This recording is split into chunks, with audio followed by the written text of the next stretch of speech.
Gracias. Vamos a hablar la otra parte del sistema inmunológico, esta vez más que todo con el contexto patológico, ¿no? Vamos a hablar un poquito sobre las enfermedades del sistema inmune o el sistema inmunológico. Bien, entonces, habíamos visto la semana pasada o la clase pasada o en algún momento de la vida que nuestro sistema inmune esencialmente existe para protegernos de los elementos externos que potencialmente nos pueden hacer daño. Dichos de una sola palabra, nos protegen de los microorganismos que nos atacan. Claro, ¿no? Como parte de ese ataque, tu propio sistema inmune puede causarle daño a tus propios tejidos. Como por ejemplo, se forma una balacera y hay una bala perdida y bueno, le da, no es que una persona, pero le mete un balazo sin querer queriendo a la ventana de un carro. O sea, el que disparó no quería hacer eso, ¿no? Pero podemos considerarlo como daño colateral. Lo mismo ocurre con tu cuerpo. Tu cuerpo cuando trata de eliminar un agente ofensor, a veces se le puede pasar la mano. Utiliza todo lo que hemos hablado nosotros, los mediadores, las enzimas, etcétera, que en un principio están indicadas a destruir el agente ofensor, pero pueden también causar daño a nuestros propios tejidos. Entonces, cuando la misma reacción inmune se caracteriza por causar daño, o sea, no me serví nada de agua, ahorita me paro. O sea, que cuando la propia enfermedad es causada por tu propio sistema inmune, ese grupo de enfermedades se denominan todos como las enfermedades que son causadas por la hipersensibilidad. ¿Okay? Es un sistema inmune que es demasiado sensible. Entonces, tu sistema inmune cuando es muy sensible reacciona de forma desproporcionada. Eso es como si tú vas ahorita a la tiendita de la esquina y un niñito agarra y se coge una pastilla sin saberlo o sabiéndolo y no es que un policía le mete 3 tiros. O sea, te imaginas, ¿no? O sea, eso no es una forma de actuar frente a un robo menor o malintencionado. Entonces, imagínate tú que tu sistema inmune frente a algo que es inofensivo agarra, desenvaina y mete 3 tiros. No, no. Eso causa más daño que solución. Entonces, hay sistemas inmunes que hacen eso. El mejor ejemplo es con las alergias. Por ejemplo, la persona que es alérgica a los mariscos, yo creo que ya mencioné ese ejemplo antes, un marisco no hace nada, pero tú ves que el cuerpo reacciona de una forma desproporcionada y anormal frente a lo que él considera como un antígeno, lo que sería un camaroncito o qué sé yo, el que más te guste, ¿ok?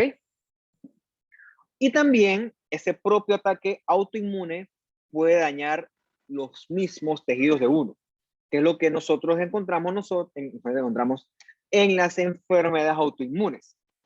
También encontramos otros ejemplos, por ejemplo, cuando hay infecciones muy prolongadas, ¿okay? Como por ejemplo con la tuberculosis, que realmente la tuberculosis, la misma bacteria, no es la que causa el daño per se, sino es la reacción inmune desproporcionada del individuo, lo que al final del día termina generando más daño. O sea, vamos a ver que hay 4 tipos de reacciones por hipersensibilidad. Tipo 1, 2, 3, 4, y vamos a ir desarrollándola una por una a lo largo de la clase. Bien, tu sistema inmune está para defenderte. O sea que en condiciones normales, o sea, en un individuo sano, tu sistema inmune no debe reaccionar frente a tus propios tejidos. Esa capacidad de no atacar nuestros propios tejidos, eso se llama autotolerancia. ¿Okay? Gracias a la autotolerancia, nuestro sistema inmune tolera sustancias que pueden ser consideradas antígenos propios. ¿Okay? Entonces, si no hubiera tolerancia, tu sistema inmune comienza a atacar tus propios tejidos. Y eso es lo que pasa. A veces la tolerancia falla, se vence, y entonces tu propio sistema inmune comienza entonces a atacar tus propias células, tus propios tejidos, y eso es lo que forma, palabra más, palabra menos, la base de lo que nosotros conocemos como las enfermedades autoinmunes. Esa tolerancia se logra sobre todo en el timo, ¿no? En el timo por las células T, hay algunas que se llaman los linfocitos T reguladores, creo que lo habíamos escuchado en la otra clase, se llaman reguladores o también supresores. Esos linfocitos T se encargan de que tus propias células inmunes no reaccionen contra tus propios tejidos. Son como unos reguladores, ¿no? Tranquilizadores, como que tranquilizan el sistema inmune, por así decirlo, y evitan que entonces tu cuerpo, en un arranque de locura, destruya nuestros propios tejidos. Pero ese mecanismo del linfocito T regulador también se puede vencer, ¿no? Cuando hay una condición patológica de base. Bien. Puede haber también una hipersensibilidad contra microbios, ¿ok? Esto, porque por ejemplo, a mí me entra una bacteria ahorita que me corté el dedo sin querer queriendo y por ahí entran bichitos, ¿no? Entonces mi inflamación, mis neutrófilos eliminan esos bichitos y ya, hasta ahí llegó el asunto. Pero ¿qué pasa cuando es un microbio difícil de eliminar? Entonces la reacción inflamatoria es excesiva, es persistente, por así decirlo, es infinita, ¿ok? El mejor ejemplo de esto ocurre con la tuberculosis, que es lo que tenemos aquí, no tenemos un granuloma, y tenemos a las células gigantes multinucleadas. O sea, es una reacción inflamatoria bestial, una reacción inflamatoria brutal que lo que está tratando es de contener ese bicho, esa micobacteria. Pero en el intento de hacer esto, el cuerpo, sin querer queriendo, lo que termina haciendo es más daño, porque la reacción inflamatoria es demasiado intensa. Hay otro ejemplo que nosotros veremos en la clase de, por ejemplo, en la clase del riñón, ¿ok? Que es la glomerulonefritis post-estreptocóxica o también le llaman las post-infecciosas. Es un niño, sobre todo, que se infecta con un estreptococo, vamos a decir que era una faringitis bacteriana. Entonces, al cabo del tiempo, el cuerpo elimina ese estreptococo, pero quedan remanentes de antígenos de estreptococo. Entonces, el cuerpo genera anticuerpos contra esos antígenos y esos antígenos se mezclan y generan complejos inmunes, o sea, complejos antígeno-anticuerpos. Esos complejos se depositan, por ejemplo, en el riñón y en el riñón atraen el complemento y atraen inflamación. Y entonces, por eso es que el paciente le da una glomerulonefritis post-estreptocóxica, porque realmente el estreptococo hace rato se fue, pero lo que está reaccionando el cuerpo de una forma anormal es frente remanentes del cadáver del estreptococo que siguen siendo considerados como antígenos. ¿Okay? Esas son así a grosso modo. ¿Okay? Cuando vayamos a esa parte del curso, que no es muy lejano, o sí, no sé, lo veremos con más calma, ¿no? Entonces, como le dije, ¿no? El prototipo de un bicho obstinado es la tuberculosis. La tuberculosis es unas inflamaciones que, si es pulmonar, literalmente el propio sistema inmune con los linfocitos T se comen a punta de inflamación el parénquima pulmonar, ¿okay? Dando los famosos formación estos de los granulomas, ¿ok? Eso ocurre cuando son bichos difíciles de eliminar. Déjenme buscar algo de tomar que se me seca la boca y ya sigo.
Ahora sí, ¿no? Entonces vamos a ver en esta parte que hay personas que son hipersensibles contra antígenos del ambiente. O sea, por ejemplo, los que son alérgicos, por ejemplo, los que sufren de rinitis alérgica, unos sí, otros no, porque hay gente que reacciona de forma desproporcionada frente a partículas del ambiente que son chiquititas y por eso uno no las ve.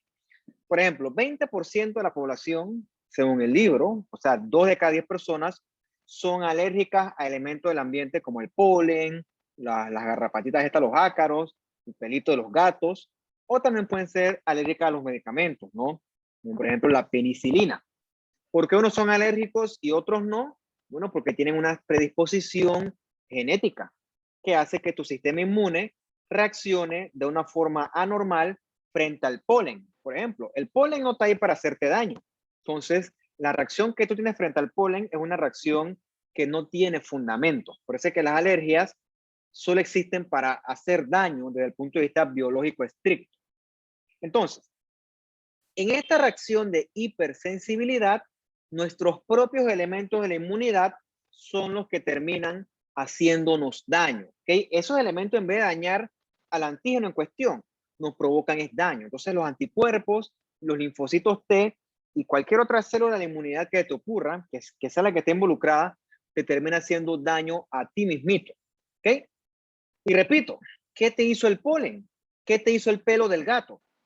Nada, el pelo del gato no te va a hacer nada, pero tu sistema inmune reacciona de una forma anormal, de una forma desproporcionada frente a ese pelito del gato. Ahora, si tú tienes gatos, ¿cómo vas a evitar que el gato siga botando pelo? Bueno, a menos que lo rasures todo, pero igual eventualmente va a crecer pelo. Me explico, ¿no? Esas personas que son alérgicas, esos elementos al que es alérgico, es muy probable que no lo puedas eliminar del ambiente. Entonces esa persona sufre constantemente de alergia, o sea, tiene que tener un ambiente literalmente estéril, extremadamente limpio, y desde el punto de vista práctico, eso no es posible. Entonces esas son condiciones que son prolongadas, son de larga data y difíciles de tratar. Y tienen que ver mucho con esto, ¿no? Con la mast cell, que es el mastocito, antes llamado célula cebada. Ahorita vamos a hablar un poquito bastante sobre él. Bien. Entonces, vamos a estudiar una por una los distintos tipos de enfermedad, ¿ok? O de reacción por hipersensibilidad, que son 4. Y se basan en cómo provoca, cómo se produce el daño. ¿Okay? La tipo 1, que creo que es la que más hablamos, es la hipersensibilidad inmediata. Es la que encontramos en las alergias.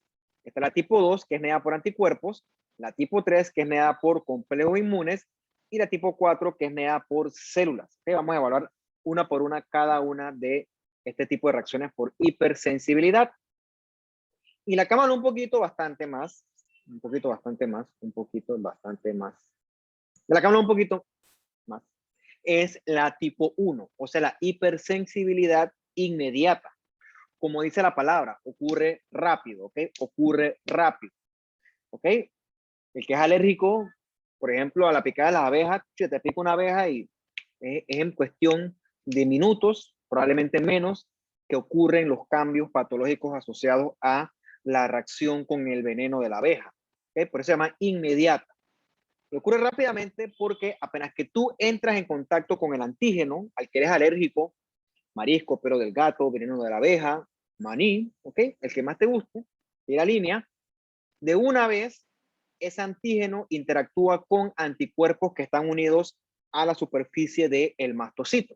En este caso se llaman los anticuerpos IgE, que lo tienes por aquí, ¿no? Aquí tienes el mast cell con los anticuerpos IgE que rodean su superficie. Y ves entonces cómo el alergeno se pega a esos anticuerpos IgE. Ese antígeno que estimula a ese mastocito, vamos a llamarle en este punto un alergeno. ¿Ok? Entonces, estas alergias pueden ir desde cosas leves hasta cosas bien graves. Por ejemplo, ¿no? Una rinitis alérgica que la mía está moqueando, se llama rinitis alérgica, por cierto. Eso no se llama sinusitis. La sinusitis es otra cosa muy distinta. ¿Ok? Es molesto, no te vas a morir por una rinitis alérgica, es bastante fastidioso solamente. El que es asmático o el que conoce a un paciente asmático sabe que cuando hay ataques de asma eso es grave, siempre y cuando no esté bajo control, y pueden haber reacciones por anafilaxis que si no se manejan a tiempo, eso puede matar al individuo, eso es cierto. Entonces, ¿cómo se produce esa hipersensibilidad inmediata? Entonces, cuando al individuo le entra un alergeno, vamos a decir por acá, entró el polencito, entonces ese polencito es detectado por las células presentadoras de antígeno, ¿no? En este caso, por excelencia, es la dendrítica. Esa dendrítica, por ejemplo, se la presenta a una célula T, ¿okay? A un linfocito T que se activa. Entonces, cuando se activa, él se va a llamar un linfocito T, en este caso va a ser un TH2, ¿ok? Y ese TH2 va a secretar citoquinas como por ejemplo la IL-5, ¿no? La IL-5 y la IL-4. En este caso, la IL-4 o interleucina 4, lo que va es a estimular a que hay unos linfocitos B que son específicos para alergenos, secreten IgE, ¿ok? Y por otra parte, la IL-5 lo que hace es llamar eosinófilos al sitio de batalla. Por eso es que las personas alérgicas, por lo general, cursan con eosinofilia. O sea, cuando hay una alergia, el leucocito que suele aumentarse de forma anormal es el eosinófilo. Otra citoquina que secreta ese TH2 es, por ejemplo, la IL-13, que lo que hace es que los epitelios secreten más moco. Es una de las razones por la cual, por ejemplo, cuando el paciente que es asmático, ¿no? Un componente del asma es la hipersecreción de moco por la vía aérea. Es una de las causas que está relacionada con eso. Y también hay otra citoquina como la eotaxina, que es un agente quimiotáctico, que lo que hace es llamar más eosinófilos al sitio de la reacción alérgica. Entonces lo que pasa con ese TH2 lo que hace es atraer al sitio de batalla puros eosinófilos y puros linfocitos, y eso lo que hace es prolongar una reacción inflamatoria donde, por ejemplo, llegó un inocente polen, el polen que no hace nada, o un pelo del gato que el pelo del gato tampoco hace nada. Bien. Luego de eso vienen entonces nuestros verdaderos protagonistas de las alergias, que son los mastocitos. ¿Okay? Los mastocitos son residentes de todo nuestro cuerpo. Por lo general, tú encuentras mastocitos cerca de todos los tejidos conectivos, cerca de los vasos y cerca de los nervios. Entonces, tenemos entonces a estos linfocitos B alérgenos específicos que secretan IgE, o sea, la inmunoglobulina E. Entonces, ciertos mastocitos se unen a esa inmunoglobulina E y entonces van a reaccionar cada vez que ese alérgeno se le una a esa IgE. O sea, son anticuerpos de alta afinidad. O sea, apenas que la primera vez que tú te encuentras con el polen no pasa nada. ¿Ok? La primera vez que te encuentras con el polen, tu sistema inmune lo estudia todo y genera una respuesta desproporcionada. El problema es la segunda vez y en adelante que te vuelves a encontrar con el polen. Porque la segunda vez, por alta afinidad, ese polen se va aquí a unir con alta afinidad a ese IgE que está pegado al mastocito y eso va a generar una respuesta explosiva del mastocito. Un fenómeno similar ocurre con los eosinófilos y con los basófilos, que son otros leucocitos que participan en las alergias. Entonces, la primera vez que tú te expusiste al polen, tu mastocito y tu anticuerpo simplemente lo analizaron y ya no pasa nada. Lo que hicieron fue estudiar ese polen o ese ácaro o ese pelo del gato. Pero la próxima vez que el mastocito ya lo conoce, o apenas que él se le pega, el tipo explota, por así decirlo. Y cuando explota el mastocito, comienza a liberar todos sus gránulos, ¿ok? Todos sus gránulos. Y usted sabe, y si no sabe, se lo recuerdo, que el citoplasma del mastocito está lleno de muchos gránulos que tienen sobre todo sustancias vasoactivas, o sea, que provocan cambios en los vasos, ¿ok? Entonces, el mastocito es la célula más importante de la reacción alérgica, porque en el citoplasma de él, o sea, cuando el tipo percibe que el paciente se expuso nuevamente a ese alérgeno, o alergeno, el que más te guste, ¿ok? De una vez el mastocito comienza a disparar y a degranularse, que da miedo.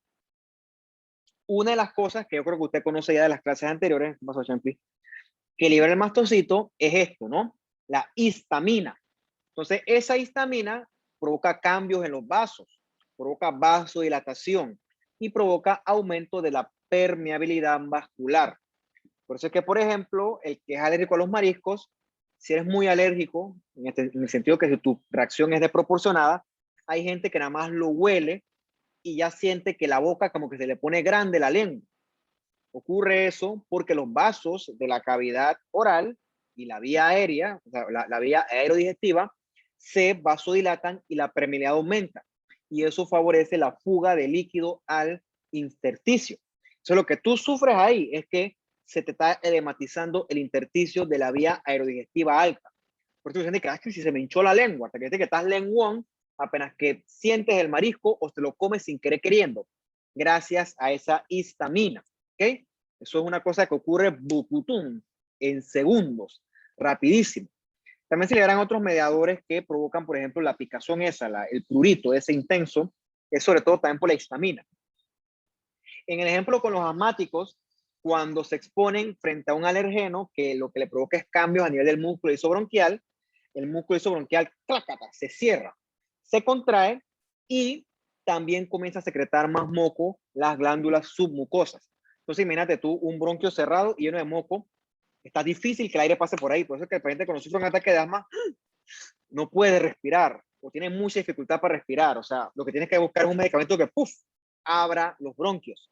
Que palabras más, palabras menos, eso es lo que hacen las famosas bombitas. Abren los bronquios para que el aire pueda pasar libremente. El paciente, santo remedio. Bueno, por eso yo no soy asmático, pero para que es asmático eso debe ser bien, eso debe ser muy desesperante. El mast cell, el mastocito también libera factores quimiotácticos que atraen leucocitos al sitio de batalla, atraen neutrófilos, atraen eosinófilos, esto secreta mediadores que activan el complemento, también secreta, por ejemplo, prostaglandinas, ¿ok? Que son parte de la cascada del ácido araquidónico, que lo que provoca es más broncoespasmo. Broncoespasmo es la contracción del músculo isobronquial y también aumentan la secreción de moco. También secretan leucotrienos, que son también agentes potentes importantes al momento de la broncoconstricción. O sea, por eso es que si tú quisieras estudiar medicina, ¿ok? Hay medicamentos, por ejemplo, para los asmáticos. Por ejemplo, no poní mucho con eso de los asmáticos porque eso es otra ciencia que yo no manejo, no es de mi práctica, yo soy patólogo, no soy neumólogo, ni internista, ni pediatra, ni nada. Cuando tú tienes, por ejemplo, un rash alérgico, ¿ok? Tocaste algo que te dio un rash, te brotaste, dice la gente, ¿no? ¿Qué es lo que tú tomas? Clorotrimetrón, o también puedes tomar clorferinamina, o también puedes tomar, ¿cómo se llama ese que esconde? Difenidramina, ¿ok? Esos son antihistamínicos, que lo que hacen es inhibirte el efecto de la histamina. Antihistamínicos. También hay medicamentos que le pegan a las prostaglandinas y también hay medicamentos antileucotrienos, que lo que hacen es eliminar los efectos deleterios que tu propio cuerpo te está causando porque está generando una respuesta inmune desproporcionada. Díganme ustedes cuál es el objetivo de que a mí se me hinche la boca, se me ponga toda dematizada por comer un marisco. O sea, ¿qué sentido tiene eso? Es una reacción que no tiene fundamento. Y también el mastocito secreta muchas citoquinas que lo que hacen es amplificar toda esa respuesta o toda esa reacción inflamatoria. A ver qué se les ocurre mientras revisa el teléfono, que es esto que está acá.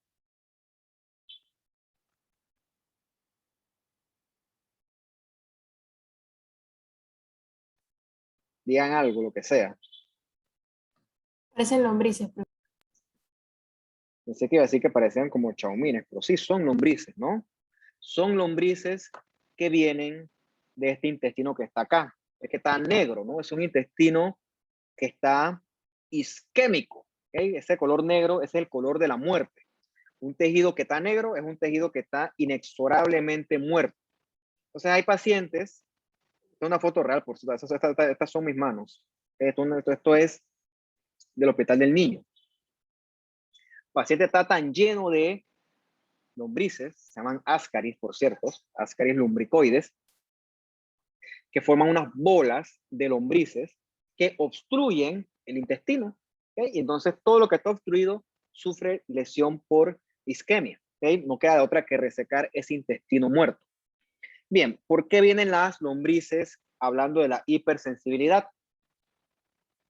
Porque los pacientes que están infectados por parásitos que van de estas lombrices que son helmintos, los que tienen amebas, los que tienen protozoarios, cuando los pacientes son atacados por parásitos, también aumentan los eosinófilos, ¿ok? Eosinófilos aumentan en parásitos y en alergias. Ese es el propósito de esta imagen. Parece como si fueran frijoles nacidos. Bien, como les decía yo, mi cuerpo, me como yo un camaroncito y mi cuerpo quedo yo todo hinchado que no puedo respirar. ¿Qué función tiene eso? ¿Ok? La hipersensibilidad, ¿qué sentido tiene? ¿Para qué sirve? ¿Ok? Bueno, la teoría es que esa reacción de hipersensibilidad la desarrollamos para pelear con los parásitos. Esos anticuerpos IgE captan esos parásitos que son los que son grandotes, son los helmintos, que son esos gusanos, lombrices, tenias, como más te gusta llamarles, que no son lo mismo, ¿no? Pero todos son esos gusanos horribles. Y entonces los eosinófilos, los mastocitos, ellos pelean contra los parásitos y también ciertas bacterias.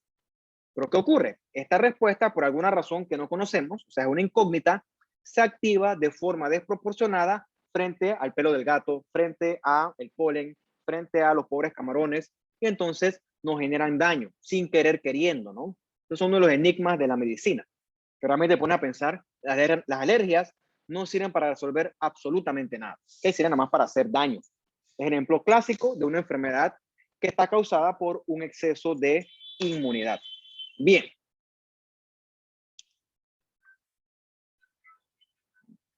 ¿Por qué tú eres alérgica a algo y yo no? Bueno, porque se supone que esa susceptibilidad a sufrir alergias tiene alguna clase de predisposición o está determinada a nivel genético. O sea, hay individuos que son muy propensos a desarrollar alergias de muchos tipos. Esos individuos se les llama de forma coloquial los atópicos, ¿no? Son gente que reacciona de forma desproporcionada frente a cosas o elementos del ambiente que normalmente no hacen daño. Entonces, esos individuos atópicos tienen mucha IgE y también tienen muchos linfocitos TH2 que producen varios mediadores que participan en las alergias. Entonces, las alergias se heredan algunas, ¿ok? Entre las familias. O sea, que si yo soy alérgico, qué sé yo, a la penicilina, es probable que le transmita esa alergia a mis hijos. No es que 100%, pero es probable, ¿ok? Se puede, ¿ok? Y curioso también que nuestros animalitos, las mascotas, también pueden sufrir alergias, ¿no? Entonces, curiosidades del sistema inmune. Bien. Las alergias se gatillan frente a otros estímulos del ambiente o más que las alergias, la reacción de hipersensibilidad inmediata. Por ejemplo, un gatillante de un paciente asmático puede ser una infección viral. El paciente asmático tranquilo se resfría y la reacción de hipersensibilidad se le dispara. ¿Okay? El paciente que sufre de dermatitis atópica está tranquilo, tuvo una infección bacteriana y ¡puf! Se le disparó. Otra cosa que pueden desarrollar o que pueden reaccionar estos pacientes alérgicos es a estímulos que no son antigénicos. Por ejemplo, hay pacientes que cuando hacen ejercicio se les dispara los ataques de asma. ¿Okay? ¿Y por qué ocurre esto? Bueno, eso es una explicación un poco difícil, pero lo que nos dice el libro es que el problema es que tienen mastocitos que son muy sensibles y que se desgranulan con mucha facilidad. ¿Okay? Para que vean que todas estas cosas pueden participar en el desarrollo o en el desencadenamiento de un ataque alérgico. Ciertas estadísticas apoyan que en los países desarrollados, ¿okay? Hay muchos niños alérgicos. Supuestamente eso se debe a una hipótesis que si quieren buscar a los exhortos que lo busquen, se llama la hipótesis de la higiene. Quiere decir que cuando tú eres chiquitito, eres un bebé, agarran y te ponen en la tierra, te ponen con los animales, te ponen con otros bebés, o sea, eres un bebé sucio. Al ser un bebé sucio, te expones a muchos antígenos y eso facilita o favorece que tu sistema inmune se desarrolle mientras que eres un niño, cosa que cuando eres adulto tienes teóricamente un sistema inmune más competente. Yo creo que eso es verdad, tiene sentido. Mientras que en los países desarrollados, donde, por ejemplo, los padres viven en edificios, donde no hay jardines, no hay mascotas, el contacto con otros niños es mínimo, esos niños chiquititos se exponen a poquitos antígenos, ¿ok? O sea que son niños que cuando se exponen después a algo siempre se enferman, son niños muy enfermizos. Entonces, palabras menos, en eso se basa la hipótesis de la higiene. O sea que teóricamente si yo me expongo cuando soy pequeño a muchos antígenos, mi sistema inmune va a ser más competente que el de una persona que no se, que no se ha expuesto, ¿no? Teóricamente. Para mí tiene todo el sentido del mundo. Bien. Cuando hay alergias, hay una respuesta inmediata y una que es más tardía. La respuesta inmediata es la clásica que usted conoce. Por ejemplo, ponte que yo soy alérgico a las abejas, ¡puf! Me picó una abeja aquí en la oreja y a los 2 minutos tengo la oreja que parece un guante de esto de béisbol. ¿Por qué? Porque los vasos de mi oreja se vasodilataron y entonces al vasodilatarse también permiten que haya una mayor permeabilidad vascular. Entonces esos vasos dilatados permiten fuga de líquido. Esta fuga de líquido es lo que hace que mi oreja se edematice toda. Por eso que sea así hinchada, grande. Todo eso ocurre gracias a la histamina principalmente. También puedes tener broncoespasmo. Eso es lo que ocurre al principio. ¿Okay? Ya si en un tema más tardío, o sea, quizás de horas hasta días, entonces puede haber una respuesta más tardía con mayor inflamación, con lesión al epitelio, con neutrófilos y con eosinófilos que secretan estos elementos, ¿no? La proteína básica mayor y la proteína eosinofílica catiónica, que está ahí para destruir el alergeno, pero lo que hace es también dañar o lesionar más allá los epitelios. O sea, al final del día, la alergia es una respuesta inflamatoria. ¿Okay? Por eso es que al paciente alérgico le va bien con los corticoides, que los corticoides, entre varios efectos que tienen un efecto importante antiinflamatorio. Entonces, tú ves aquí en esta foto histológica, no está muy buena, pero bueno, lo que se ve más que todo son eosinófilos. ¿Okay? Cuando hay una cuestión alérgica, lo que predomina son los eosinófilos, los rojitos esos bien bonitos. Bien.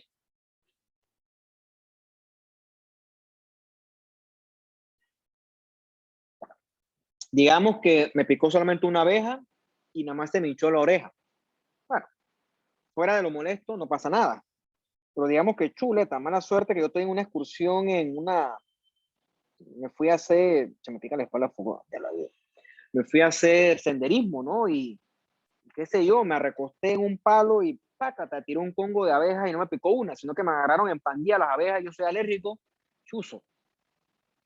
Me puedo morir si no voy a un hospital rápido. ¿Por qué? Porque el efecto puede ser sistémico. ¿Okay? Puede tener picazón el paciente, vasodilatación sistémica, ¿ok? Porque hay una bomba de histamina que está provocando el mastocito. ¿Qué ocurre? Puede haber tanta histamina que mi músculo liso bronquial ¡puf! Se cierra, ¿ok? Se contrae bastante y eso se suma al exceso de secreción de moco. Entonces yo voy a tener dificultad para respirar. Bueno, así como cuando tú, por ejemplo, comes un camarón sin querer queriendo, y que no, que es un arroz de combinación, y tú dices, pero tiene camarones, y la gente dice, no, y resulta que sí tiene, y apenas que te lo comes, sientes como la boca, ¡blup! Se te hincha toda. Bueno, si se te hincha la boca no pasa nada, ¿ok? Fuera de lo molesto, pero también se te puede hinchar los tejidos blandos de la vía aérea. Y cuando se hinchan, crecen, y ese crecimiento de los tejidos obstruye la vía aérea. Eso puede ser potencialmente fatal. Se llama edema laringio. ¿Okay? Si la exposición es lo suficiente, puede haber tanta bombeo o tanta bombardeo, mejor dicho, de histamina, que lo que va a haber es una vasodilatación sistémica masiva. ¿Okay? el paciente va a disminuir la presión arterial y se puede chocar, ¿ok? Si no se da tratamiento a tiempo, el paciente se puede morir producto de una reacción alérgica desproporcionada. Y todo eso ocurrió porque reaccionó de forma demasiado violenta frente a algo que normalmente no va a hacer daño. Esto ocurre, por ejemplo, para el paciente que está hospitalizado y el tipo no lo sabe y le ponen penicilina. O eso se puede convertir en una urgencia, ¿ok? Porque la reacción que desarrollan puede ser violenta, bien violenta, una cosa bien dramática. Bien, bien unos minutos, 2 minutos para usar el teléfono y ya sigo con ustedes.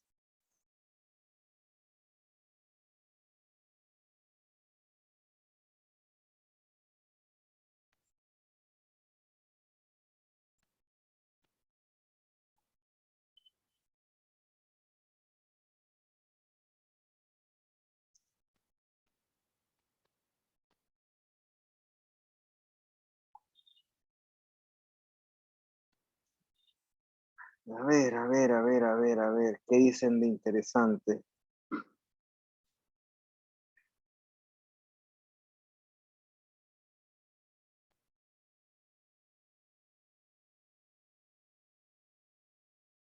Unos segunditos aquí que no, como un minuto, que estoy un poquito cansado de la clase. ¿Ok? Voy y vengo.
Listo, pues entonces sigamos. Entonces, la siguiente tipo de reacción por hipersensibilidad es la que es mediada por anticuerpos, que es la tipo 2.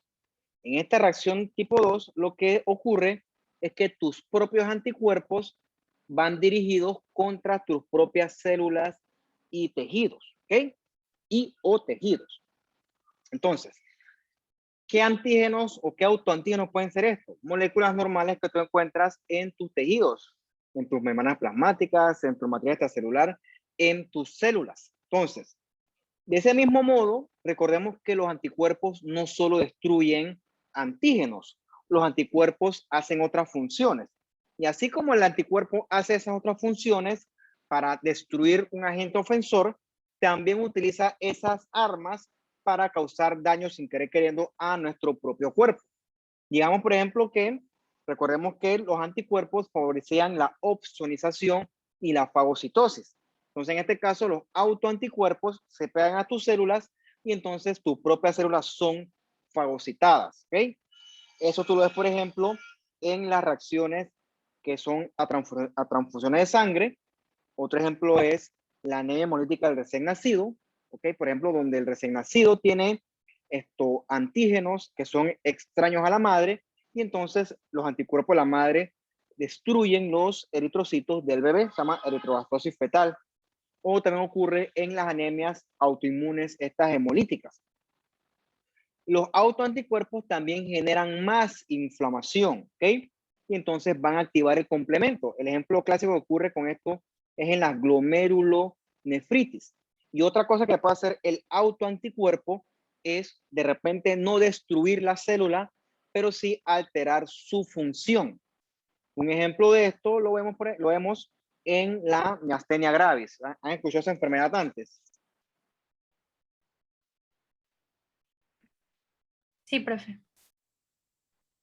Dale, pues entonces la miastenia gravis es un ejemplo de enfermedad autoinmune donde realmente el autoanticuerpo no destruye a las células musculares, sino lo que hace es que destruye los receptores.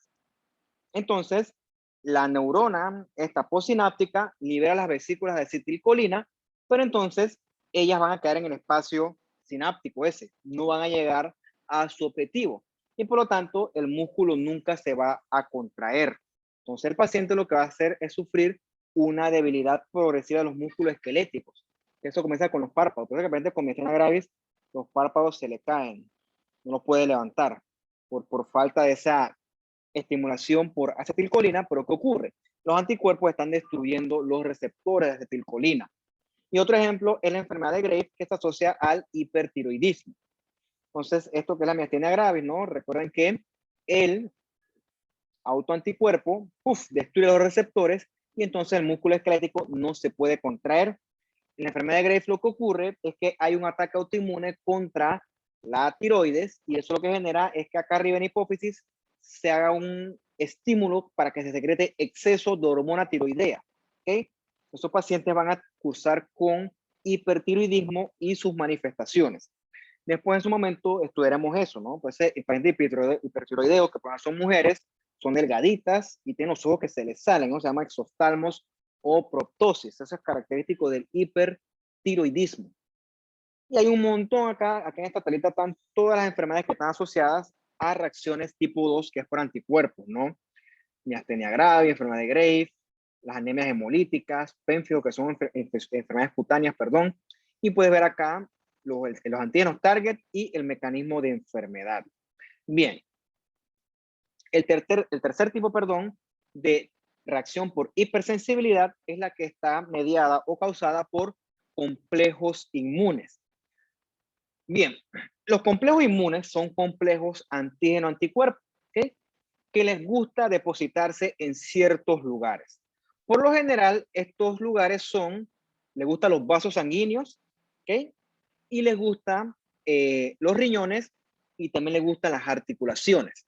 Entonces, por ejemplo, en esta piel, ¿okay? Epitelio escamoso estratificado, queratinizante, ves los vasos sanguíneos.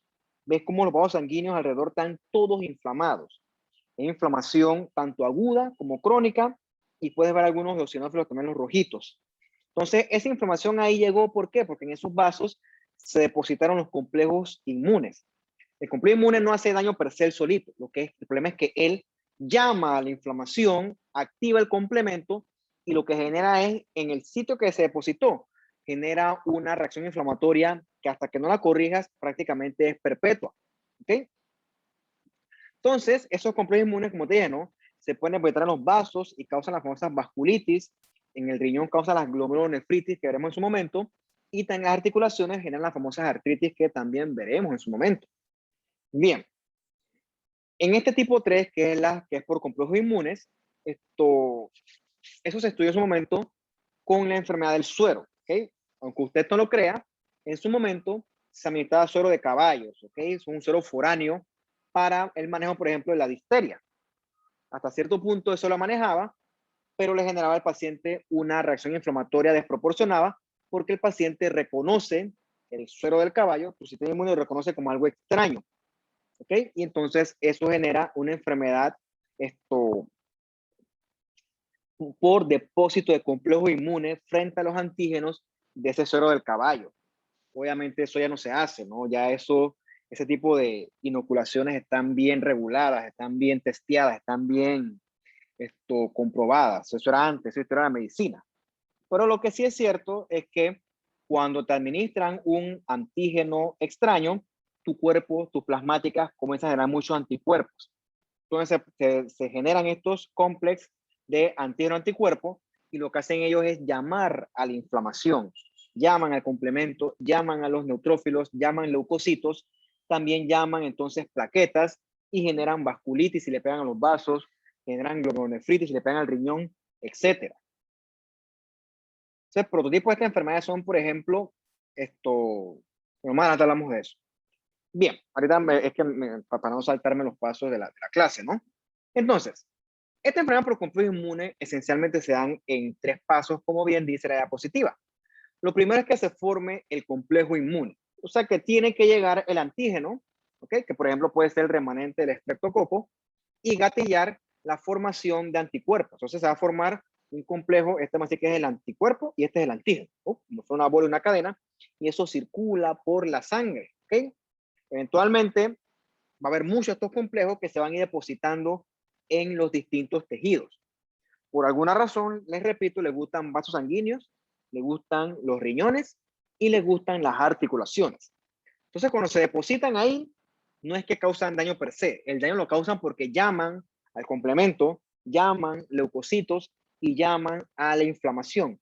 Y entonces ahí es que se comienza entonces a generar el daño. A veces llaman tanto complemento que el complemento se consume, o sea, se acaba. Y un paciente con un complemento bajo, ¿ok? Eso es indicador de que puede haber una reacción por hipersensibilidad tipo 3. Entonces, ejemplos de esta enfermedad tipo 3, ¿cuáles son? Ya le he dicho, ¿no? La glomerulonefritis postestreptocóxica, perdón. También está el lupus, ¿ok? El lupus también está ahí.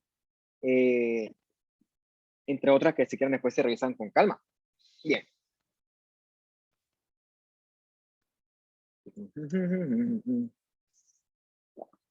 El cuarto tipo de reacción por hipersensibilidad es la que es mediada por células, ¿ok? En este caso, por células se refiere a linfocitos T y puede ser mediada por 2 mecanismos a su vez. Puede ser que el CD4 produce muchas citoquinas que son las que terminan generando el daño. O puede ser que el paciente tenga muchos T citotóxicos, o sea, los CD8, que lo que hacen es provocar daño directo por citotoxicidad. ¿Okay? Un ejemplo clásico de esto ocurre con la Poison Ivy, que es la hiedra venenosa. Ahorita vamos a ver cómo ocurre esto. Y vamos a regresar a esta diapositiva. Bien. Para entender esto tenemos que recordar qué hace el linfocito T de forma normal. ¿Okay? El linfocito T no se mete a batallar. El linfocito T llama a la inflamación, llama leucocitos al sitio de ataque. ¿Okay? Él induce una inflamación que puede ser anormal, crónica y puede ser destructiva. ¿Okay? Esta demora un poquito más, por eso es que también se llama tipo retardada sí, retardada está bien dicho. No estoy muy seguro si la traducción es así, pero es retardada. Entonces, cuando es medida por los CD4, vemos también participando los TH1, ¿no? Acuérdate que los TH1 son los proinflamatorios y también vemos a los TH17. ¿Qué hacen esos TH1 para recordar? Los TH1 secretan citoquinas proinflamatorias, que lo que hacen es llamar macrófagos al sitio de batalla y activan esos macrófagos por la vía clásica. O sea, que activan los macrófagos por la vía M1 para que sean macrófagos fagocíticos, ¿ok? O sea, que son macrófagos proinflamatorios, son macrófagos destructores. Y también recordemos a los TH17, que son los linfocitos que se considera que participan en inflamación aguda porque reclutan neutrófilos y monocitos. Bien, una pregunta, muchachos. Yo creo que esa pregunta no se la he hecho a ustedes. ¿Ustedes creen que en Panamá hay tuberculosis?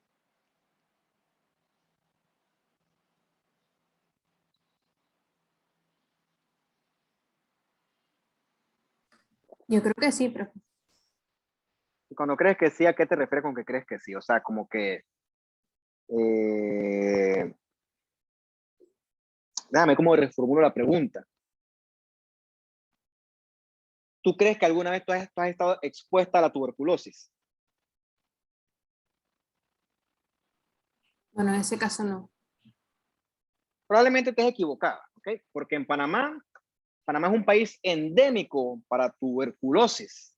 Lo que pasa es que el paciente con tuberculosis no es como te lo pintan la historia y como te lo pinta la televisión y te lo pinta el cine. Un paciente con tuberculosis no es un paciente que está tirado en una esquina, que no se puede mover, que está flaquito en los huesos y que está mociendo sangre, esperando la muerte. O sea, un paciente es un paciente que está ya para los tigres. En Panamá hay pacientes como yo. Yo puedo tener la tuberculosis y yo no lo sé. Yo me veo perfectamente sano, pero yo soy portador de la bacteria, ¿ok? Y yo ni me doy cuenta, me subo al metrobús y estoy, la tos no se me quita. Un mes tosiendo, fiebrecita a veces, pero yo me siento bien. O sea, a lo que voy es que en Panamá tú tienes personas que se ven perfectamente sanas y son tuberculosos. Suena feo eso. Tienen tuberculosis, ¿ok? Porque en Panamá la tuberculosis es súper común. Por eso que es endémica, ¿ok? Nosotros vivimos con tuberculosis. Por eso es que, bueno, yo creo que tú debes ser panameña. A nosotros, como parte de nuestro esquema de vacunación, cuando tú naces te ponen una vacuna que se llama la BCG. ¿Ok? Los exhorta a que busquen qué significa eso. La cosa es que es una vacuna contra la tuberculosis. ¿Ok? Yo soy un poco más viejo que ustedes. Yo la tengo aquí en el brazo, este es el izquierdo, así. Aquí tengo esta cicatriz un poquito fea porque me picaba y me la rascaba. Ahí fue que me pusieron la BCG, me la rascaba y me picaba y bueno, por eso se puso así fea. ¿Ok? Por eso es que yo estoy en contacto con tuberculosis, o sea, yo trabajo en un hospital. Los hospitales son cuna de muchos bichos, incluidas las micobacterias tuberculosis. Eso es perfectamente normal. ¿Por qué no me da? Porque estoy vacunado contra la tuberculosis. Si no, es probable que me dieran y que me tuvieran que dar tratamiento. ¿Okay? Es una cosa importante. Bien, existe una prueba que se llama la PPD, que es que a ti te chusean el brazo, como lo es aquí con esta persona, y lo que te inyectan es derivado de proteína purificada. También llaman tuberculina, que eso lo que contiene es antígeno de una micobacteria, pero no es la micobacteria tuberculosis, es una prima hermana que es la micobacteria bovis. O sea, si tú has estado expuesto a tuberculosis, se te va a formar esta bolita. Ahora, como en Panamá la tuberculosis es endémica, si a ustedes lo agarran y les pinchan ahí, se le va a formar una bolita. Todos han estado expuestos a tuberculosis. Si me lo hacen a mí, puede que mi bolita sea más grande que la de ustedes, porque yo he estado expuesto a mayor cantidad de tuberculosis que ustedes. Pero lo que sucede es que hay países como los Estados Unidos donde la tuberculosis es rara, ¿ok? Porque de repente en esos países esto sí es diagnóstico. Por aquí no, aquí todo el mundo le ha salido esta vaina positiva, ¿ok? ¿Por qué ocurre eso? Porque tu CD4 reaccionan frente a esos antígenos de micobacteria. Y entonces comienzan a llamar macrófagos y estos se ponen alrededor de las vénulas, ¿ok? Tú ves alrededor de estas vénulas esta reacción con muchos CD4 y muchos macrófagos, ¿no? Esto es un inmuno para CD4. eso es esperado aquí en Panamá, ¿ok? Entonces, por eso es que da risa que no, aquí hay tuberculosis. Lo que pasa es que la tuberculosis no es como la pinta la televisión, o sea, no es que te vas a morir de eso. Te tratas a tiempo y tú vives perfectamente bien, ¿ok? Otro ejemplo de reacción por CD4 son los granulomas, ¿ok? Los granulomas no se forman porque sí, los granulomas se forman porque el CD4 toma la decisión de que hay que contener la bacteria. Entonces él comienza a llamar CD4, a llamar macrófagos, los macrófagos comienzan a acumularse encima de la bacteria, comienzan a formar los granulomas, comienzan a formar las células antes multinucleadas y toda esa reacción destructiva es mediada por el CD4. Y la otra curiosa es por este urushiol, ¿ok? Urushiol. Yo no, eso lo conocí en el libro, por cierto, yo nunca he visto eso en la práctica, ¿no? Supuestamente cuando tú te expones a la hiedra venenosa, ella contiene ese urushiol, que lo que hace es cambiar las propias proteínas tuyas, ¿ok? Y entonces tu CD4 comienzan a reconocer tus propias proteínas como algo extraño, ¿ok? Y entonces comienzan un ataque autoinmune contra tus propias proteínas. Por ejemplo, ¿no? Te tocaste la hierba esa, el Poison Ivy, tiene urushiol, entonces eso cambia de alguna forma, cambia a tus proteínas. Entonces tu cuerpo reconoce esas proteínas que son cambiadas por el urushiol como extrañas. Y entonces tu célula, tu dendrítica, se la presenta a una T que es ingenua, se activa un TH1 y lo que hace es generar una respuesta inflamatoria frente a algo que nunca fue un antígeno, ¿ok? Una respuesta inflamatoria frente a tus propias proteínas que fueron modificadas gracias al urushiol. Esto también explica, por ejemplo, por qué ocurren ciertas reacciones alérgicas a medicamentos, ¿okay? Porque ciertos medicamentos alteran tus propias proteínas y eso hace que tu cuerpo reaccione con mucha inflamación frente a esas proteínas que eran normales, pero que, por así decirlo, cambian su perfil frente a la exposición a ciertos medicamentos. O sea, son formas o mecanismos en los que trabaja esto.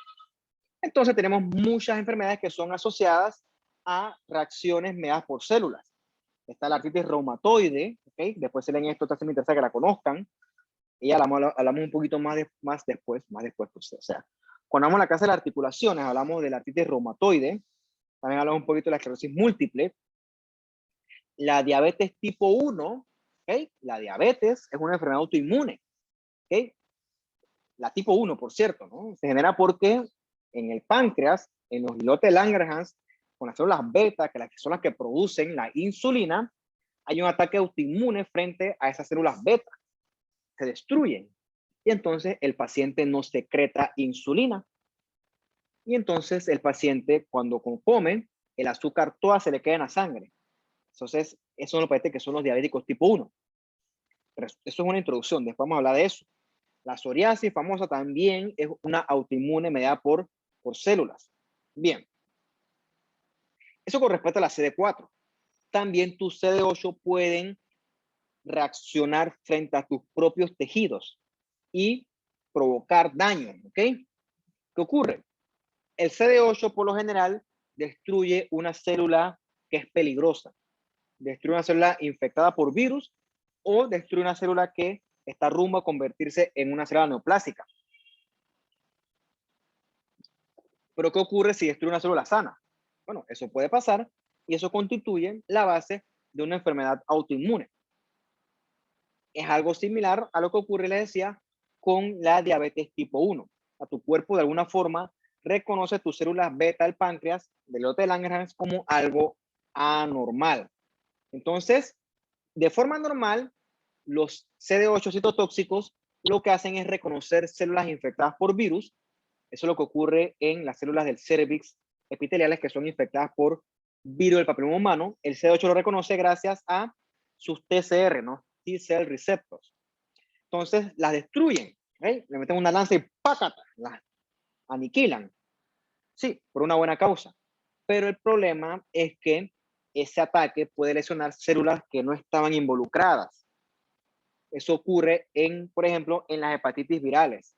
Por ejemplo, aquí en este hígado, los CD8 fueron a destruir células hepatocitos infectados por virus, pero en el ataque pueden que lesionen hepatocitos no infectados. O sea, los tipos se les pasa la mano, ¿ok? Y los CD8 también pueden producir citoquinas proinflamatorias que lo que hacen es aumentar y prolongar ese ataque autoinmune. Entonces, esa es la primera parte de la clase. Entonces, vamos a hablar un poquito ahorita, en la próxima media hora, si tengo suerte menos, de enfermedades autoinmunes per se como tal. Vamos a tomar unos 2 minutos aquí y seguimos.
Ok, entonces vamos a seguir con la última parte de la clase, ¿ok? Vamos a hablar un poquito ahora de las enfermedades autoinmunes. No vamos a hablar de todas porque pues son muchas, pero es para que ustedes vean en este caso ejemplos puntuales de cómo ciertas enfermedades se pueden derivar de nuestro propio sistema inmune. Entonces, ya hemos hablado un poquito de la autoinmunidad. Hemos dicho que nuestro propio sistema inmune reacciona versus nuestros propios tejidos, ¿ok? Entonces hay ciertas enfermedades que pueden afectar ciertos órganos, pero hay otras que afectan al cuerpo, ya, de forma sistémica, o sea que le pegan a muchos órganos y a muchos tejidos, ¿ok? Entonces, yo no creo tener una enfermedad autoinmune, no creo que a mis 32 años ya me hubiera dado cuenta. ¿Por qué? Porque mi inmunidad tolera mis propios antígenos, o sea que tengo una buena tolerancia. Cuando mi sistema inmune se estaba desarrollando, él aprendió a atacar, pero también aprendió a no atacar de más. Es como, por ejemplo, un policía cuando le enseñan a blandir un arma, le enseñan a cuándo hacerlo y cuándo no. No es que tú vas a andar por ahí disparándole a lo que venga, no, eso es un mal uso de la herramienta. Entonces, cuando usted se le desarrolló su sistema inmune, el sistema inmune aprendió a neutralizar y destruir lo malo, pero no lo bueno, ¿ok? Eso se logra en los órganos linfoides primarios, médula ósea y timo. Luego de eso se desarrolla una tolerancia periférica, en la cual si hay linfocitos que son autorreactivos, estos son inactivados gracias a los linfocitos T reguladores y supresores. Entonces, si este mecanismo de tolerancia falla, entonces ahí es que viene la autoinmunidad, ¿no? Entonces aquí, si les resumen, ya hemos visto alguna de estas, ¿no? Lupus, diabetes tipo 1, esclerosis múltiple, todas son enfermedades autoinmunes. Vamos a conocer algunas en esta clase. Bien, cuando hay una enfermedad autoinmune es porque se venció la autotolerancia, ¿ok? O más dicho, se venció la tolerancia. Entonces, ¿por qué ocurre esto? Bueno, puede ser que yo tenga un factor genético que me predispone a tener un sistema inmune hiperreactivo, ¿ok? O puede ser que hay factores del ambiente que hacen que mi sistema inmune se vuelva loco. Por ejemplo, una micobacteria, ¿no? Un microbio. O puede ser que mi cuerpo esté pasando por una inflamación muy grande que hace que con el tiempo la tolerancia se supere, ¿ok? Puede ser que, por ejemplo, las personas con lupus también hasta que se exponen a la luz solar en exceso. ¿Okay? Esa luz solar con esa radiación ultravioleta hace que los antígenos nucleares se expongan y eso exacerba los ataques de lupus. O sea, hasta que no te expusiste a la luz solar, cool. Pero cuando te expones, el ataque es inminente. Bien, y hablando de lupus, es la primera enfermedad, deja eso, de la que vamos a, deja eso, es la primera enfermedad de la que vamos a hablar. ¿Ok? El lupus, que viene del lobo, porque supuestamente estas personas hacen unas lesiones en la cara, que el que la describió en su momento, dice que se parecen a que si a ti te mordiera un lobo la cara. Yo no sé, eso fue lo que describieron. Es una enfermedad autoinmune que afecta muchísimos órganos. Todo lo que usted ve aquí. Le pega a los pulmones, le pega a los riñones, le pega a la sangre, le pega a las articulaciones, al corazón, a la piel. Es un fastidio el lupus para el que lo sufre. Eso da mucha lástima, ¿no? ¿Y por qué ocurre? Porque se generan muchos autoanticuerpos, ¿ok? Siendo quizás el más significativo de estos los ANA, que son los anticuerpos antinucleares. Entonces, todos esos autoanticuerpos se depositan en los tejidos de los pacientes y entonces generan inflamación en exceso, obviamente. Esos autoanticuerpos son dirigidos contra, sobre todo, antígenos nucleares, son dirigidos contra elementos de la membrana del eritrocito, contra fosfolípidos, muchas cosas. Por alguna razón que no puedo explicarles ahorita porque pues no sé cómo, todas las enfermedades autoinmunes es más común verlas en mujeres, ¿ok? Sobre todo mujeres jóvenes. ¿Por qué no puedo explicárselo? Porque no sé por qué, pero estadísticamente es así. Pero lo que sí es cierto es que cuando un hombre le pega una enfermedad autoinmune, le pega mucho más fuerte que a una mujer, ¿ok? Eso también es cierto. Entonces el lupus, como les dije, le pega muchos órganos.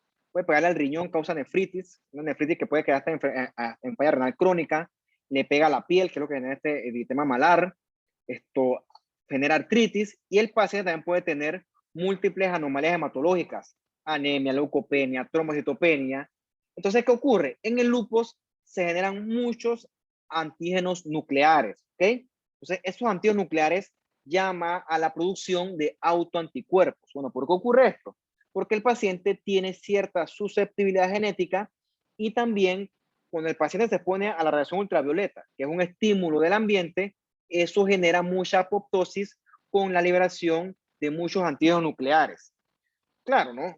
Si a mí me pasa eso, mi cuerpo no reconoce eso como extraño, pero un paciente con lupus sí se reconocen esos antígenos nucleares como extraño y lo que eso hace es generar una inflamación que es bien grave, bien prolongada. Entonces, todo esto que usted ve aquí en esta tabla es lo que ocurre en el lupus, ¿no? En el lupus hay alopecia, que es calvicie, ¿ok? Puede haber úlceras o lesiones orales, puede haber enfermedad articular, serositis, que es inflamación de las membranas serosas, anomalías renales, neurológicas, anomalías que son en la sangre, en los eritrocitos, anemia, leucopenia, trombocitopenia, un montón de cosas. Entonces, en el lupus se miden los anticuerpos. Tú puedes medir los anticuerpos antinucleares, estos anti-SM, anticuerpos antifosfolípidos, todas estas cosas se pueden medir. Entonces, en el lupus, sobre todo lo que tú detectas es daño a los órganos blancos. Por ejemplo, en este riñón tú lo que ves es mucha necrosis, mucha inflamación, ves cómo se ve hipercelular y por estos métodos de inmunofluorescencia se pueden detectar los depósitos de IgG, ¿no? Que son las inmunoglobulinas estas que se depositan en los pacientes con estas nefropatías por lupus. Lo mismo ocurre en la piel, ¿no? Con este lupus cutáneo también se depositan estos anticuerpos IgG, que la forma correcta de detectarlos es por métodos de inmunofluorescencia. Bien, otra enfermedad, saltando, estas más son generalidades, por cierto, es el síndrome de Sjögren, ¿no? Es otra enfermedad autoinmune que el Sjögren le pega a las glándulas. Le pega, por ejemplo, a las glándulas salivares, para tener la boca seca, se llama serostomía, y le pega a las glándulas lacrimales. Entonces, el paciente no va a tener, o va a lacrimar menos, va a producir menos lágrimas. Entonces, el paciente va a tener, un paciente que tiene síntomas asociados a no producir lágrimas y a tener la boca seca. ¿Ok? Entonces, se cree que esto ocurre porque los linfocitos T atacan a autoantígenos de estas glándulas salivares y lacrimales. ¿Ok? Entonces, tú encuentras en estas glándulas mucha inflamación que es sobre todo mediada por TCD4 y también por algunos linfocitos B. Entonces, generan tanto daño que con el tiempo esos periodos de inflamación sostenida lo que hacen es terminar de dañar toda la glándula y al final la glándula queda toda fibrosada. ¿Ok? Todo eso ocurre en el contexto de un ataque autoinmune. Otro ejemplo de enfermedad autoinmune es la esclerodermia. ¿Ok? Entonces, ¿qué ocurre en esta enfermedad? Hay mucha fibrosis de los tejidos periféricos, ¿ok? Y también se producen autoanticuerpos. Entonces, esa fibrosis le puede pegar a la piel. Ese paciente tiene una piel que es bien engrosada, ven cómo está de gruesa la dermis, ¿no? Tiene tejido conectivo. Quizás ahí es inofensiva, pero también le puede pegar a órganos internos, ¿no? Pulmones, tracto gastrointestinal, también a las articulaciones. Genera fibrosis en todos lados. Entonces, es una enfermedad que se piensa que se produce esto porque los fibroblastos se activan por estímulos de las citoquinas que son producidas por los linfocitos T. ¿Por qué ocurre eso? Como dice aquí, ¿no? A ciencia cierta, eso es desconocido. Otra que veremos en su momento son la artritis reumatoide que les dije ya. También en su momento estudiaremos las miopatías inflamatorias, ¿no? Está la polimiositis, dermatomiositis, etc. Bien. El rechazo a los trasplantes. Oh.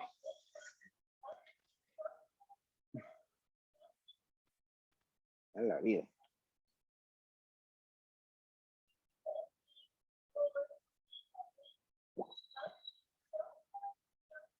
O sea, si a mí me agarran y me ponen un hígado de otra persona, mi cuerpo va a reconocer ese hígado como algo extraño. ¿Okay? Esa respuesta ocurre en el contexto de una reacción mediada por linfocitos T. O sea, esos linfocitos T, gracias al HLA, reconocen que ese hígado es extraño y lo van a atacar. ¿Okay? Ese ataque va mediado por daño al endotelio por anticuerpos, está mediado por daño a los vasos con inflamación. Entonces, por eso es que hay que conseguir un donante que sea compatible. Si no, tu cuerpo lo va a atacar porque tu cuerpo, todo lo que no es de él, lo reconoce como extraño. Y luego de eso, al paciente hay que mantenerlo inmunosuprimido para que se tranquilice su sistema inmune, porque el sistema inmune va a atacar, ¿ok? Él está entrenado para atacar, de forma general, porque tiene otras aristas, pero para qué entrar en detalle sobre eso. Bien, esas enfermedades cuando hay exceso de inmunidad. Ahora vamos a ver enfermedades cuando hay inmunodeficiencia, ¿ok? ¿Qué ocurre con el paciente con inmunodeficiencia? Pues el paciente va a ser víctima de ataques de nuestros enemigos. Nuestros enemigos son los agentes infecciosos. Entonces, una persona no tiene por qué tener inmunodeficiencia. O sea, nuestro sistema inmune ha evolucionado por millones de años para poder defendernos de estos bichos tan fastidiosos. Por eso una persona que nace con una inmunodeficiencia, como dice aquí, es considerada un accidente de naturaleza porque eso va en contra de nuestra evolución. Pero curiosamente, esas condiciones nos han ayudado a entender cómo se desarrollan o cómo funciona el sistema inmune, ¿ok? Entonces, es raro que la cuestión sea de nacimiento, pero lo que sí es común es la inmunodeficiencia adquirida, donde el mejor ejemplo que se me ocurre a mí es con el SIDA. Ahorita vamos a hablar un poquito sobre eso. Bien, existen estas cosas rarísimas como el síndrome de inmunodeficiencia severa combinada, que son estos niños que le llaman niños en burbuja, ¿no? Niño burbuja, porque es un niño que tiene un desarrollo incompleto, inadecuado de los linfocitos T y B. O sea que va a tener una inmunidad mediada por células y una inmunidad humoral deficiente. O sea, el tipo no va a tener inmunidad. Entonces, si tú les pones al ambiente, el ambiente va a acabar literalmente con él. Entonces, este niño va a ser presa de cualquier bicho oportunista, cándida, pseudomonas, citomegalovirus y hasta su propia flora normal. Se piensa que esto se relaciona con mutación de esta enzima, ¿no? De la adenosín de aminasa. Obviamente este niño no va a poder vivir sin un sistema inmune bien desarrollado, ¿no? Entonces el trasplante de médula ósea ayuda. Pero repito, ¿no? Por suerte eso es rarísimo, rarísimo. Otra cosa que ocurre es esta agamaglobulinemia ligada al X. No me interesa que sepan exactamente qué es, pero es para que sepan que es una enfermedad donde el paciente no produce anticuerpos. ¿Y por qué ocurre esto? Porque falla el desarrollo del linfocito B. Sin linfocito B nunca va a haber plasmática y sin plasmática nunca va a haber anticuerpos, ¿ok? Entonces, el paciente, cualquier bicho que dependa de destrucción por anticuerpos, va a hacer fiesta con ese paciente. Sobre todo estos encapsulados, ¿no? Como el Streptococcus pneumoniae, el neumococo famoso o el Haemophilus influenzae, ¿ok? ¿Por qué? Porque el paciente va a tener una opsonización deficiente, ¿ok? Otra enfermedad curiosa. También está este síndrome de DiGeorge, que lo que ocurre es que el paciente nace con una hipoplasia del timo, o sea que el timo no se desarrolla. Y si el timo no se desarrolla, no hay escuelita para los linfocitos T. Por lo tanto, este paciente no va a tener linfocitos T. O sea, la inmunidad mediada por células va a ser deficiente y por lo tanto, él va a ser muy vulnerable a infecciones, ¿no? Se acompaña otras cosas también, pero es para que vean que también puede haber fallo en el desarrollo del timo, ¿no? El famoso DiGeorge, síndrome de DiGeorge. Y ya para terminar, vamos a hablar un poquito del SIDA, ¿no? Desde el punto de vista patológico, porque yo no soy microbiólogo, ni quiero serlo, ni tampoco infectólogo. Bien. A diferencia de todo lo que he hablado hasta el momento, que son cosas que son teóricamente raras, el SIDA no es raro, ¿no? El SIDA es, de hecho, relativamente común. Se sabe que el SIDA es causado por el HIV, ¿no? El virus de la inmunodeficiencia humana. ¿Cuál es el problema? Con el tiempo, el paciente con SIDA va a quedar muy inmunosuprimido. O sea que cualquier cosa del ambiente le va a afectar de una forma anormal. Realmente el paciente no mata el virus. El paciente lo mata, por ejemplo, una bacteria inofensiva que le pega a él y él no tiene cómo defenderse. Lo llaman infecciones oportunistas. O, por ejemplo, tú sabes que tus CD8 te defienden de transformación neoplásica. pero como la inmunidad de él está tirada al piso, el paciente te puede hacer cánceres secundarios que están bien descritos en el paciente con SIDA. Quizás hace 20 años, 30 años, el SIDA era mortal, sentencia de muerte. Pero hoy en día, gracias a los avances de la medicina, no es así, ¿ok? Y el paciente con SIDA, bueno, no con SIDA, pues con HIV, detectado a tiempo y con su terapia a tiempo, al paciente le va muy bien. O sea, es un tipo perfectamente normal, como tú y como yo, siempre y cuando el tratamiento sea a tiempo. Por eso es que resulta chocante que tanto que avanza la ciencia, tanto que avanza la medicina, y hoy en día, ¿cómo cabe en la cabeza de uno que existan personas que son antivacunas? ¿Qué partida de ignorantes? Bien, usted sabe que el HIV, y si no sabe, oh, Dios mío, ¿por qué no lo sabe? Se transmite por sangre o fluidos que contienen el virus, ¿no? Es decir, que están contaminados, probablemente contienen el virus o células infectadas por virus. Por ejemplo, si yo tuviera el virus, ¿okay? Y yo tengo relaciones sin protección, mis secreciones contienen el virus. Obviamente mis secreciones como el semen, etcétera, el sudor no, ni la saliva, ¿ok? Entonces, por ahí puede entrar el virus.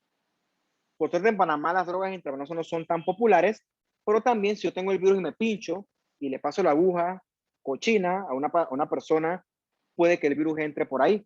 Obviamente en Panamá no es tan común esto, ¿no? Antes, ¿ok?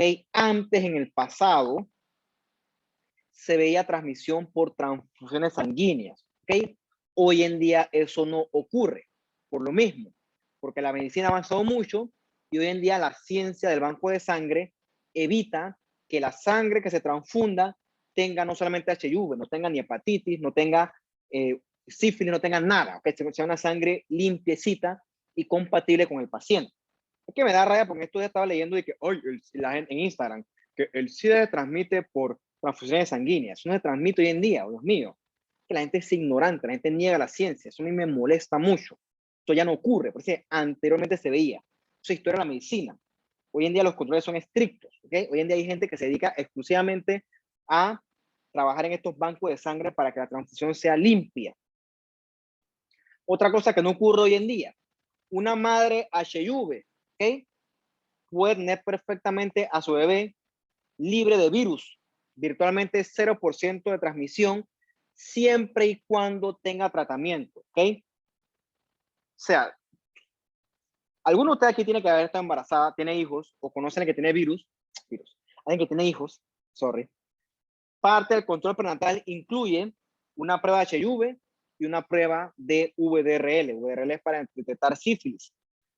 Si cualquiera sale normal, se le da tratamiento al paciente, ¿no? Claro, después seguir los respectivos algoritmos y paciente embarazada en tratamiento perfectamente normal. Es más, antes se decía que la paciente, la madre HIV no puede dar lactancia materna. Hoy en día ya eso no es así, ¿ok? Hoy en día si la paciente recibe tratamiento, la transmisión por leche materna es virtualmente cero, ¿ok? Cero. Pero claro, los idiotas, eso ustedes ponen la palabra, pues son unos, ya dije la palabra idiotas, creen que eso se transmite. Ay, que, ¿cómo vamos a decir si la HIV se transmite por transfusiones o se transmite de la madre al bebé por la lactancia materna? Es gente ignorante, que el mundo avanza, la ciencia avanza. Pero hay gente que se cree inteligente por permanecer en la ignorancia. Esa gente es peligrosa. Bien, para hablar un poquito del HIV, pues es un virus de la familia de retrovirus. El tipo se mete a tus células, no las tuyas, no las del paciente, y entonces te genera una cubierta lipídica, ¿ok? Que es producida por las propias células del paciente, del individuo en este momento. Tiene varios elementos, ¿no? Tiene esta proteína cápside P24, que es la que se detecta en las pruebas diagnósticas, tiene su ARN genómico viral, tiene muchas enzimas. Después se dan esto con calma. El tema es que él es muy heterogéneo y esa heterogeneidad es lo que hace que sea difícil desarrollar una vacuna efectiva para él. Lo que sí tiene son estas dos glucoproteínas, ¿no? La GP120 y la GP41, que son importantes para el desarrollo de la enfermedad.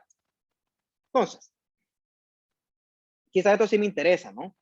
El HIV le pega sobre todo al sistema inmune, ¿ok? Por eso es que es dramático, porque el sistema inmune es el que te protege, y si le pega al sistema inmune, gana ventaja. Y también le pega al sistema nervioso central. ¿Por qué el HIV-Sida no da dolor de cabeza? Porque el HIV-Sida le pega a las células clave de la inmunidad. O sea, él le pega a las CD4. ¿Okay?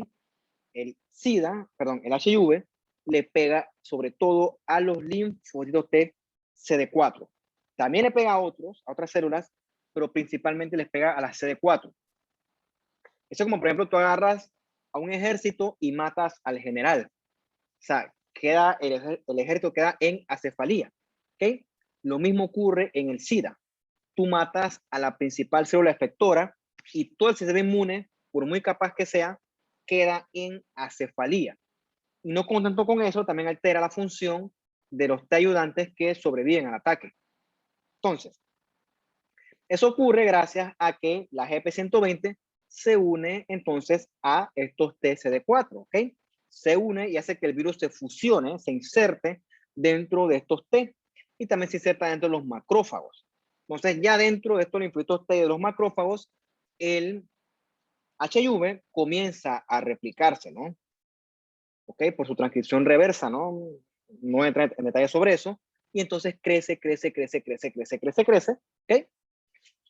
Se replica mucho, por muchos años, eso es lo que genera la fase latente, que el paciente es asintomático, pero cuando él comienza a dividirse y se activa, entonces cuando él se reproduce mucho y ¡puf! Se libera, él destruye a los linfocitos TCD4, ¿ok?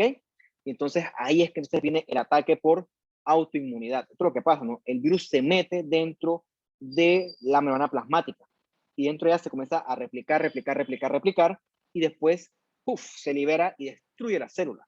En este caso, un CD4 destruye el CD4. Bien. Cuando el virus está replicando, muchos CD4 mueren, ¿ok?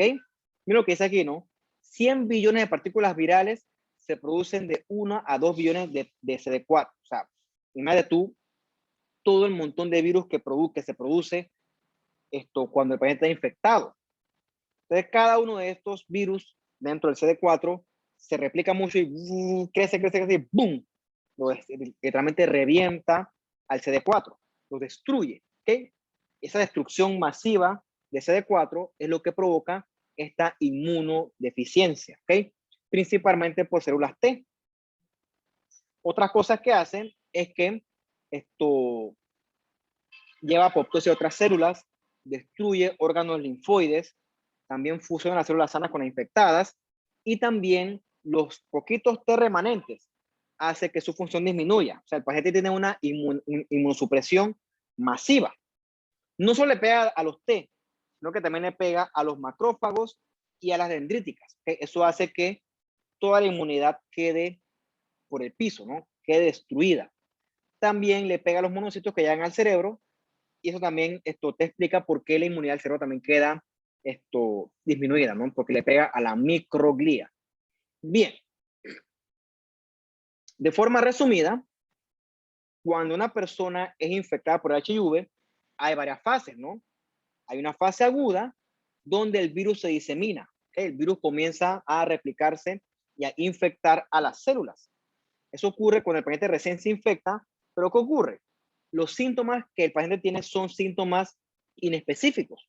Malestar general, fiebre, o sea, por ejemplo, si a mí me da fiebre, malestar general, yo no voy a pensar que tengo HIV, ¿ok? O sea, son síntomas inespecíficos. En ese momento, eventualmente los síntomas paran, ¿no? Porque teóricamente los CD8 controlan ese primer ataque, que contienen la infección. Pero mentira, porque los HIV se están metiendo activamente dentro de las células del paciente, dentro de los CD4, dentro de las macrófagos, dentro de las dendríticas, y entonces ahí comienzan entonces a instalarse, ¿no? Eso ocurre mucho tiempo, ¿no? Se llama durante la fase crónica o la fase latente, donde todos los virus están infectando las células y el paciente no pasa nada porque todavía no destruyen las células, ¿ok? El problema es que con los años hay tanta replicación de virus que sí se comienzan a destruir las células y sí comienzan a caer las cuentas de CD4 dramáticamente, ¿ok? Al punto que el paciente se queda sin defensas. Claro, ¿no? Teóricamente el paciente debe haber recibido tratamiento en todas estas fases anteriores. Lo que no queremos es que el paciente llegue a una fase SIDA. El problema es que cuando el paciente llega a una fase SIDA, ya sus defensas fueron derrotadas, ¿ok? Ya el virus está libre en la sangre e infectando cualquier célula remanente, ¿ok? Entonces, en la fase SIDA, ya el paciente, la cuenta de CD4 ya es imperceptible. Entonces, el paciente es víctima de oportunistas, víctimas de neoplasias secundarias, y ya prácticamente en esta fase ya el paciente sí está muy debilitado, ¿no? Entonces, ¿qué va a presentarse en el paciente con SIDA? Va a tener manifestaciones generales como fiebre, pérdida de peso, diarrea. Son cosas que no te indican que él tiene SIDA como tal, porque son cosas que son generales, ¿no? Muchas enfermedades producen esto. Lo que sí es característico del SIDA va a ser la aparición de infecciones que son oportunistas, ¿ok? Por ejemplo, estos neumocistis, que normalmente una persona inmunocompetente no le hacen daño, pero un paciente con SIDA, el neumocistis hace fiesta, ¿ok? La gente puede hacer esta candidiasis, ¿no? La Candida albicans le pega a la cavidad oral y el esófago. En una persona inmunocompetente, la cándida es bien controlada, pero como este paciente no tiene defensas, la cándida hace fiesta. Igual tuberculosis. Tuberculosis es una persona inmunocompetente, la tuberculosis es frenada hasta cierto punto, pero como no hay inmunidad, en un paciente con SIDA, la micobacteria hace fiesta, ¿no? Y hay otros oportunistas como el citomegalovirus, criptococo, toxoplasma, que estos pacientes con SIDA se los llevan, ¿ok? Normalmente esos son bichos que no hacen daño porque tu sistema inmune los controla bien, pero en un paciente con SIDA, él derrota, ¿ok? Derrota las barreras y proliferan, ¿no? Hacen fiesta literalmente. Una cosa interesante es que como el paciente con SIDA no tiene vigilancia inmunológica, él está a expensas de desarrollar ciertos tumores, ¿ok? Tumores clásicos como el sarcoma de Kaposi, que es un tumor clásico del paciente con SIDA. Es un tumor vascular, ¿ok? Y se asocia con el herpes virus 8. ¿Qué pasa? Como hay SIDA, el herpes virus 8 hace fiesta y parte de esa fiesta involucra el desarrollo de estos tumores vasculares. En esto ya tuve uno, allá en el seguro, ¿no? Estos son tumores que son caracterizados por células neoplásticas que forman vasitos. Es un tumor vascular que se asocia porque el herpes virus 8 favorece la proliferación o más que proliferación, hace que el factor de crecimiento vascular endotelial genere proliferación sin control, ¿ok? Y todos estos vasos proliferan, que son tumores de un comportamiento intermedio. No son muy malignos, pero tampoco son benignos, un comportamiento intermedio. También se ha descrito que el paciente con SIDA hace mucho linfoma, ¿ok? Sobre todo linfomas B, que se asocian al virus del Epstein-Barr. Y también en el SIDA, el VPH es más poderoso, porque no hay vigilancia inmune. Entonces, en el paciente con SIDA, tú puedes encontrar mayor incidencia de carcinoma escamoso de cervix, canal y canal también anal, que se asocian al VPH, ¿no? Todas estas son cosas que se asocian con el paciente con SIDA. Yo creo que no, entonces mira, esto que está acá en esta imagen histológica es un tumor que hace vasos, ¿no? Estos son canales vasculares y tú ves que hay células fusiformes neoplásicas. Entonces, esta proliferación de vasos es característica de un sarcoma de Kaposi en el contexto de un paciente con HIV-Sida. Entonces, para estos tumores hay marcadores de inmunistoquímica para herpes 8. Así tú demuestras que este tumor vascular es positivo para herpes 8, eso es un sarcoma de Kaposi. ¿Ok? Y esto que está acá es un clásico carcinoma escamoso, ¿no? Ve que es un tumor con células cohesivas, con abundante citoplasma, que proliferan más allá de la membrana basal. Son células que hacen queratina, hacen diferenciación escamosa. Por eso consideramos que es un tumor epitelial de tipo escamoso. Probablemente está asociado al virus del papiloma humano, que es sobre todo esperado en el paciente con SIDA, ya, o sea, no es que es esperado, ¿no? Pero se asocia una mayor incidencia en este tipo de pacientes. Esa es la última, ¿no? Es un poquito agotado ya, un poco larga la clase. ¿Tienen dudas, preguntas, comentarios? Algo que no quedó claro. Profe, yo sí tenía una pregunta sobre la alergia. Es que, bueno, yo he escuchado pues y, bueno, sé que cuando una persona tiene una alergia puede como, no sé cómo decirlo, como superarla o desensibilizarse a lo que le causa la alergia en, en cierto tiempo, pues, o como que la alergia después de unos años empieza a ser un poco más leve y no sé cómo, por qué pasa eso, pues. Digo, eso desde el punto de vista biológico no es imposible, ¿no? Porque acuérdate que tu cuerpo, tu sistema inmune no es estático. Tu sistema, no el tuyo, ¿no? De esa persona. El sistema inmune es dinámico y se va adaptando. Hay ciertas personas que ganan tolerancia frente a los antígenos, ¿ok? Y puede que sí, puede que con el tiempo desarrollen tolerancia a la alergia. Eso se basa porque hay sistemas inmunes y hay sistemas inmunes. Hay sistemas inmunes que se adaptan, otros que no. Por ejemplo, una persona con rinitis alérgica. Cada vez que te expones al alergeno, que por ejemplo puede ser el pelo de un animal, cada vez que pasa eso estás moqueando, estornudando, ¿no? Cada vez que te encuentras con el pelo del gato ese, por ejemplo, un ejemplo, puede que con el tiempo tu cuerpo nunca lo supere y cada vez que estás con ese pelo del gato, los mastocitos comienzan a bombardear. Hay otros sistemas inmunes que puede que aprendan a tolerar eso. ¿Okay? Eso es variable, no puede pasar, no pasa en todos los escenarios.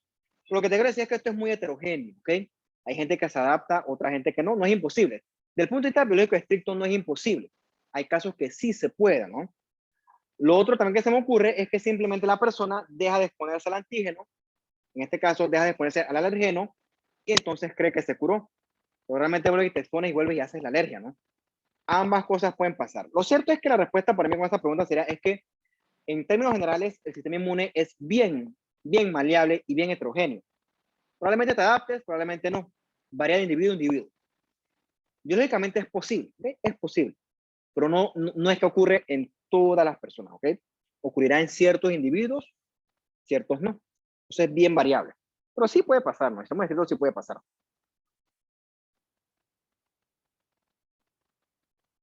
Ok, profe, gracias. ¿Qué más?